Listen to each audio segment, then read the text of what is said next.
Hello বন্ধুরা, আজকে দুপুরের খাবার নিয়ে বসে পড়েছি। ভাত বাড়ছি, অল্প দেবো।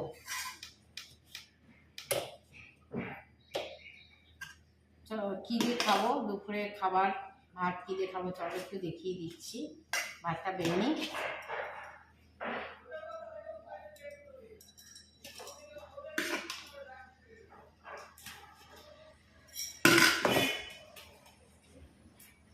আজকে হয়েছে হলো বাঁধাকপির তরকারি, মাছের মাথা দিয়ে বাঁধাকপির তরকারি, কাতলা মাছের মাথা দিয়ে, তার সঙ্গে মটরশুঁটিও দিয়েছি। এই হচ্ছে আজকে বাঁধাকপির তরকারি মাছের মাথা দিয়ে। আর এটা তো দেখতেই পাচ্ছ হচ্ছে কাতলা মাছের আলু দিয়ে পেঁয়াজ দিয়ে ঝোল, পটলও আছে মধ্যে। হ্যাঁ, পটল আলু দিয়ে আর কাতলা মাছ দিয়ে ঝোল।